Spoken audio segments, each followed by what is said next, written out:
Hello guys, welcome back to my channel. তো এটি speed and লাভের সেকেন্ড এপিসোড। যারা এর আগের এপিসোডগুলি দেখেননি তাদের কাছে আমার রিকোয়েস্ট, আপনারা আগের এপিসোডটি দেখে নিন, নাহলে ড্রামার কিছুই বুঝতে পারবেন না। অ্যান্ড যদি আমার চ্যানেলে নতুন হয়ে থাকেন তাহলে আমার চ্যানেলটিকে সাবস্ক্রাইব করে রাখুন, যাতে এভাবেই নতুন নতুন ড্রামা আপনি দেখতে পারেন।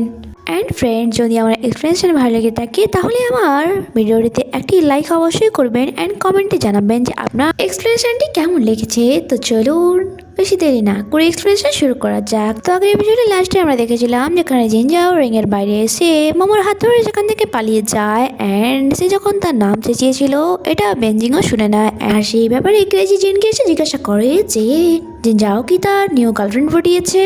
এদিকে মিস্টার ওয়ান হিচাংকে বলছিল গিয়ে খেলা শেষ করে দিয়ে আসো। অন্যদিকে মোমো অ্যান্ড জিনজাওকে দেখি তারা কারের কাছে চলে এসেছিল, আর জিনজাও তাকে কোশ্চেন করছিল তোমাকে এখানে কে নিয়ে এসেছে আর তুমি এখানে কেনই বা এসেছো। মোমো বলে তোমার আঘাত লেগেছে। জিনজাও রেগে বলে প্রথমে আমি যা জিজ্ঞাসা করেছি তার উত্তর দাও। মোমো কান্না করতে শুরু করে দেয় অ্যান্ড বলে তুমি বদলে গিয়েছো। জিনজাও বলে অনেক রাত হয়ে গিয়েছে, চলো আমি তোমার বাসায় ছেড়ে দিচ্ছি। আর মোমো কান্না করছিল, সে কারে বসতে চাইছিল না। জিনজাও বলে আমি তোমার জন্য আজই টিকিট বুক করে দিচ্ছি, তুমি কালই চায়না ফিরে যাবে। মোমো বলে আমি যাবো না। জিনজাও বলে কেন, আর কি দেখার বাকি রইলো তোমার যা দেখার ছিল তা তুমি দেখে নিলে। মোমো বলে তুমি কেন এমন হয়ে গেলে, তুমি এমন তো ছিলে না। জিনজাও জোর করে তাকে কারে বসিয়ে দেয় অ্যান্ড সেখান থেকে চলে যাচ্ছিল। বাট মোমো তাকে এখনো বলে যাচ্ছিল তুমি এমন কেন হয়ে গেলে, তুমি কেন বুঝতে পারছো না যে আমার তোমাকে নিয়ে চিন্তা হয়। হ্যাঁ হতে পারে আমাদের মধ্যে কোনো রক্তের সম্পর্ক নেই, ছোটবেলায় শুধুমাত্র কয়েকটা সময় আমরা একসাথে কাটিয়েছি, বাট তাও আমি তোমার সাথে দেখা করার জন্য এখানে এসেছি। বাট তোমার মনে হচ্ছে যে আমি মজা করতে এসেছি। আমি ছোটবেলায় তোমাকে কত লেটার লিখেছি, কত মেসেজ করেছি, বাট তুমি কিছুরই রিপ্লাই দাওনি। আমি এটা ভেবেছিলাম হয়তো তুমি একদিন না একদিন ফিরে আসবে, বাট তুমি ফিরেই এলে না। তুমি যেখানে আগে থাকতে সেখানেও আমি গিয়েছিলাম আর তোমার জন্য লেটারও ছেড়েছিলাম, এই ভেবে যে যখন তুমি ওখানে যাবে তখন এটা জানতে পারবে যে আমি তোমাকে খুঁজছি। ছোটবেলায় আমি পড়াশোনাতে একদমই ভালো ছিলাম না, শুধুমাত্র আমি তোমার কথা ভেবে নিজের পড়াশোনায় ফোকাস করি। এই কারণে যে যখন তুমি ফিরে আসবে তোমার এটা না মনে হয় যে আমি তোমার যোগ্য নই। বাট আজ যখন তোমাকে আমি রিং নিয়ে তোমাকে ফাইট করতে দেখি আমি অনেক বেশি হার্ট হয়েছি। তোমার হাতে ব্লাড ছিল, যদি তোমার হাতের কিছু হয়ে যেত তাহলে তো তুমি আমার জন্য লেটার লিখতে পারতে না। আমি তোমার জন্য ফাউন্টেন পেনও কিনেছিলাম, বাট মনে হয় আমি এক নম্বরে বোকা যে একটা ঠুনকো সম্পর্কের জন্য আমি অন্য কান্ট্রিতে চলে এলাম তার সাথে দেখা করতে। বাট ফিউচারে আমি আর কখনো এমন ভুল করব না। বাট মোমোর এত কথার কোনো আনসার দিচ্ছিল না। জিনজাও সে চুপচাপ শুনে যাচ্ছিল। তখনই তাদের পেছনে একটি ইয়েলো কার চলে আসে। মোমো বলে তোমার কি কিছুই বলার নেই। জিনজাও বলে ভালো করে ধরে বসো। অ্যান্ড ইয়েলো কার তাদেরকে ধাও করে। মোমো বুঝতে পারছিল না যে এখানে কি হচ্ছে। তখন সামনে থেকে একটি হোয়াইট কার চলে আসে, যাতে বসেছিল হিজাং, যে তাকে ইশারা দিয়ে দেখাচ্ছিল যে তোর খেলা শেষ। অ্যান্ড হিজাংয়ের কার জিনজাওয়ের সামনে চলতে থাকে।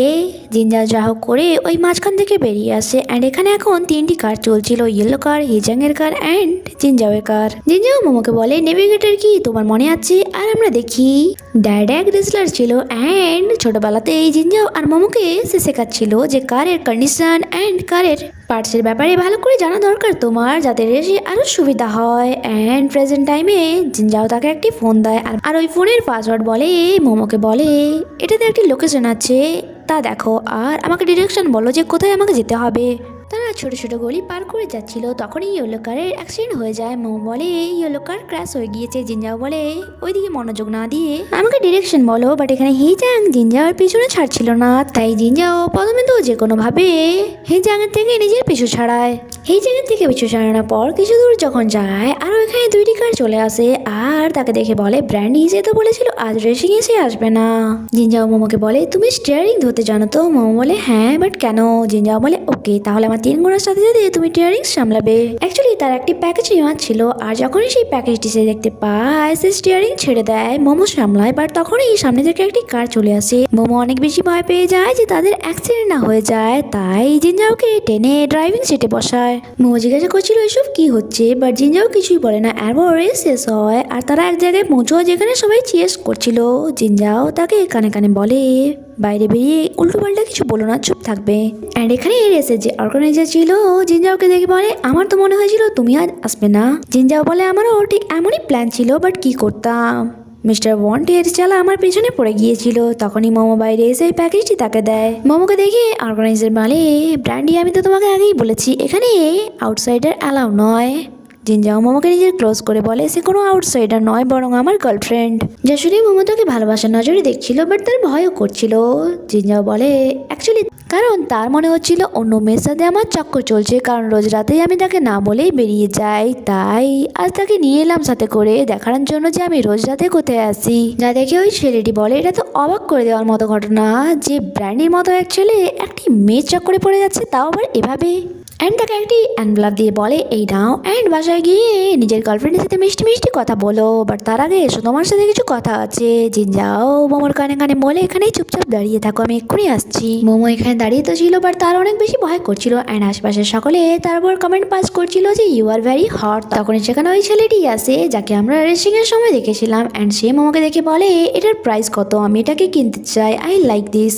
জিনজাও বলে এটা বিক্রির জন্য নয় কারণ এটা প্রাইসলেস। অ্যান্ড সে নোটিস করেছিল মোমোর অনেক বেশি ঠান্ডা লাগছে, তাই সে তাকে বলে হাগ করতে, বাট এখানে তাকে হাগ করতে মোমো অনেক বেশি হেজিটেট হচ্ছিল, তাই জিনজাও নিজেই তাকে ক্লোজ করে টাইটলি হাগ করে। অ্যান্ড এখানে তারপর এই গ্রুপটি ডিলিট হয়ে যায় অ্যান্ড সকলে এখান থেকে চলে যায়। কিছু দূর যাওয়ার পর এক জায়গায় জিনজাও কার থামায় অ্যান্ড মোমোকে এনভেলপ চেক করতে বলে। মোমো চেক করে বলে টাকা।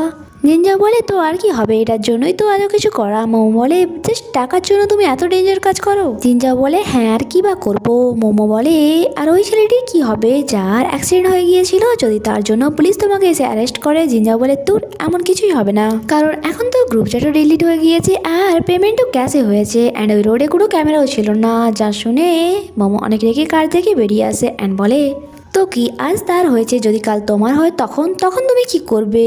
আর এসব ছেড়ে তুমি কোনো স্টেবল জব তো খুঁজতে পারো, তাতেও ভালো করে লাইফ কাটানো যায়। যা শুনে জিনজাও রেগে বাইরে আসে অ্যান্ড তাকে বলে হয়তো তুমি জানো না, তাই তোমাকে জানিয়ে রাখি যখন তোমার ফাদারের সাথে আমরা থাইল্যান্ডে এসেছিলাম তোমার ফাদারের কাছে কানাকড়িও ছিল না, আর যার কারণে আমাদেরকে ওয়েস্ট ব্যান্ডে থাকতে হতো, আর সেখানে কোনো কুকুরও থাকতে চাইবে না কারণ বৃষ্টির দিনে পানি জমে যেত, যার কারণে আমরা ঘুমোতেও পারতাম না কারণ আমাদের কাছে একটা বেডও ছিল না।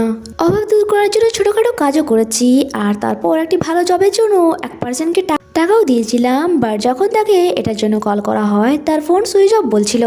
আর তারপর আমাদের কাছে একটা কানাকড়িও ছিল না যেটা দিয়ে আমরা বেস্ট ফ্রেন্ডের ভাড়া ভরবো, সেই জন্য আমাদেরকে গিয়ে ফুটপাতে থাকতে হয়েছিল। কখনো থেকেছো ফুটপাতে তুমি? জীবনে এত কষ্ট দেখার পর আমার টাকা নিয়ে কোনো মাথা ব্যথা থাকে না, শুধুমাত্র টাকা কামানোটা ইম্পর্টেন্ট আমার কাছে।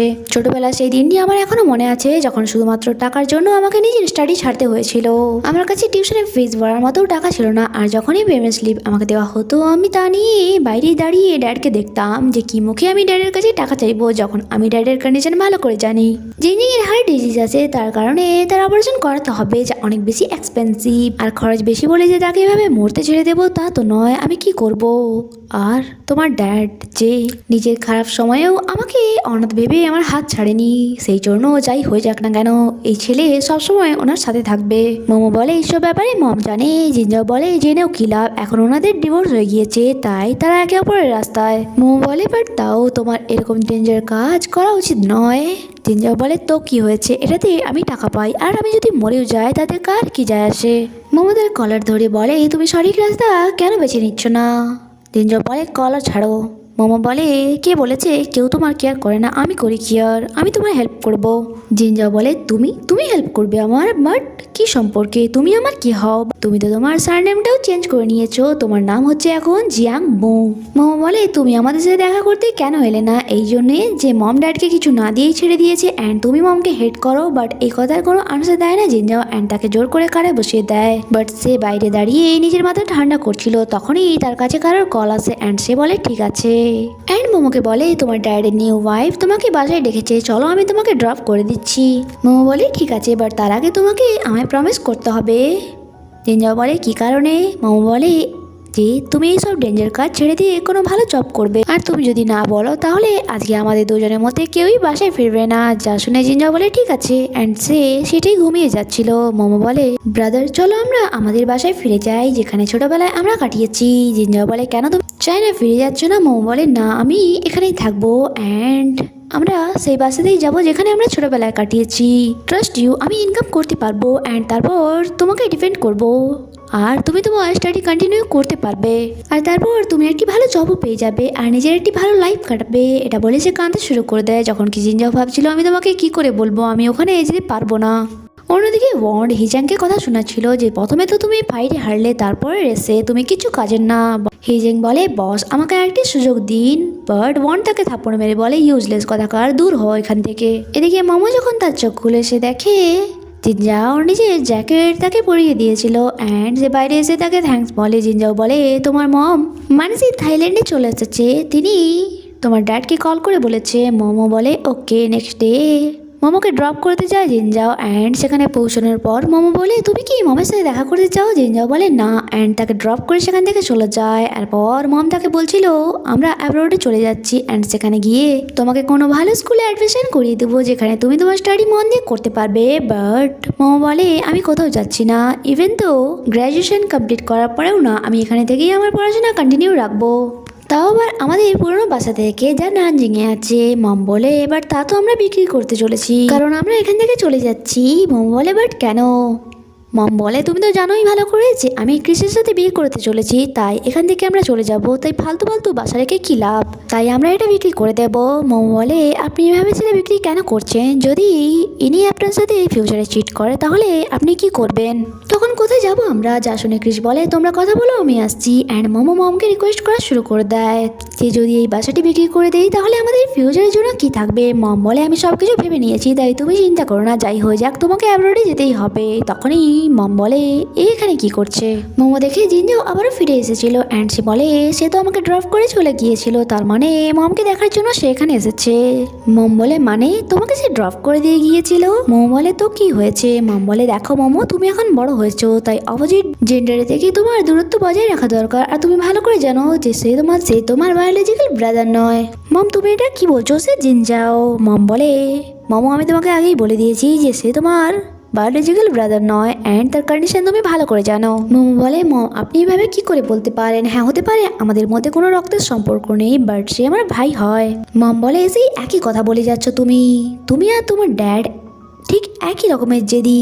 তোমার ড্যাড যখন বাসাতে প্রথমবার তাকে নিয়ে এসেছিল তখনও আমি তাকে পছন্দ করিনি অ্যান্ড আজও আমার তাকে পছন্দ নয়। আমি তাকে কতবার করে বলতাম কোনো কল বা মেসেজ করতে না, বাট সে বারবার করতো। অ্যান্ড মোমো বুঝতে পারে যে কেন তার এতবার বলার পরেও এই ব্যাপার নিয়ে কোনো আনসার দিচ্ছিল না জিনজাও। অ্যাকচুয়ালি মোমোর মমি তাকে মেসেজ বা কল করতে মানা করেছিল। এরপর জিনজাও যখন গ্যারেজে আসে সেখানে স্টাফ তাকে জানায় আপনার সাথে কেউ দেখা করতে এসেছে। আর আমরা দেখি এই পার্সন আর কেউ নয়, হিজাং ছিল। সে তাকে বলে চলো খেলা শুরু করা যাক। সেদিন খেলা অর্ধেক রয়ে গিয়েছিল।